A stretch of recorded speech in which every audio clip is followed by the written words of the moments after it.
Your final task is to present your service or product. Well, it's going to help promote your company and give your company a good image to the public because it shows that you're helping with charities and that you care about. This will be either to prospective investors in order to raise startup capital, I'd be looking for 20% of the... or showcasing your product to a producer or manufacturer in order to make sure your idea has an outlet, like a record company or retailer.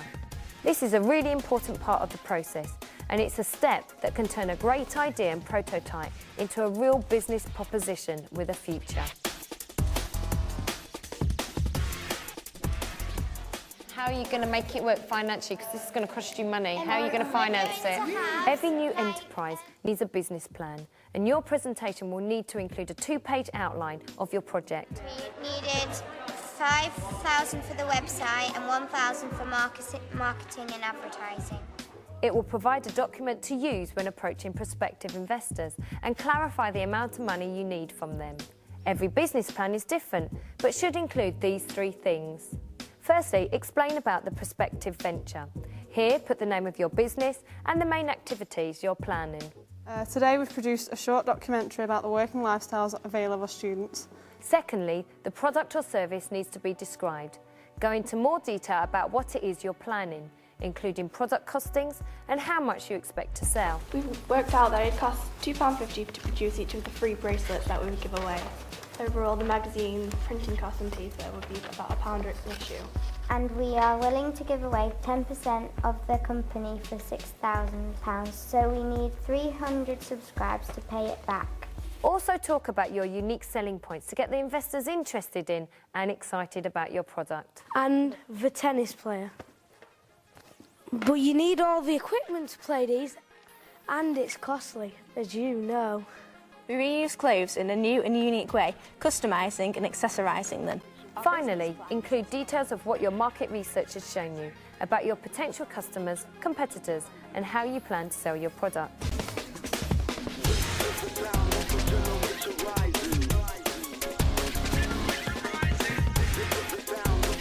Teenage drinking and pregnancy is on the rise in the UK.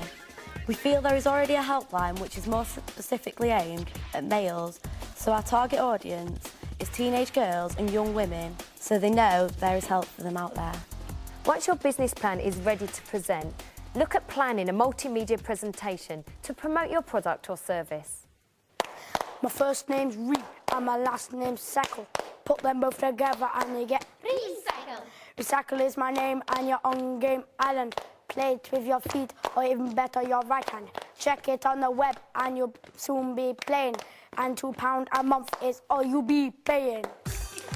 Brainstorm and plan out what you want to say, covering the same points as in your business plan, and trying to add a little humour to keep your audience interested. Be environmentally friendly for only $29.99. PowerPoint slides in your presentation will emphasise your main points and give you an opportunity to add visuals and logos. Before you do your presentation, it's a good idea to practice on some friends first. You can take in cue cards with your main points on, but try not to write your whole script down, as you'll probably just read those and not look up. Cue cards are your best friend. Have a few bullet points and talk about each one, because then you know what you need to cover, and you can roughly say a couple of sentences on each one. But go through it with a friend, and preparation is the key. You can make a summary of all the most important facts and images to hand to the judges. And if you use bullet points rather than lengthy sentences, it will make your main points easier to focus on. Don't worry if you don't get it perfect, just try to speak clearly and make some good eye contact.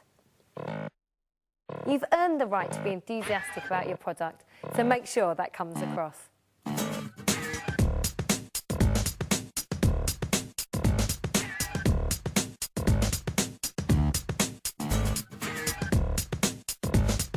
As adults, we're almost accustomed now to saying, I could never have done that when I was your age. And every time I see something like this, I'm just reminded how remarkably inventive, creative, adaptable kids can be, and the way they use the technology in ways which leave me sort of stunned.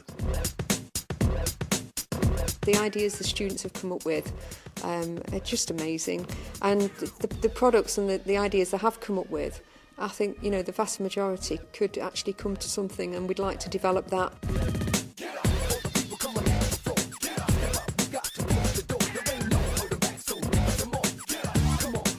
really important that young people take every opportunity they can to develop those creative thinking opportunities and those wider skills. Young people can start to develop their interests and skills at any age, and it doesn't really stop through life if you keep working at it.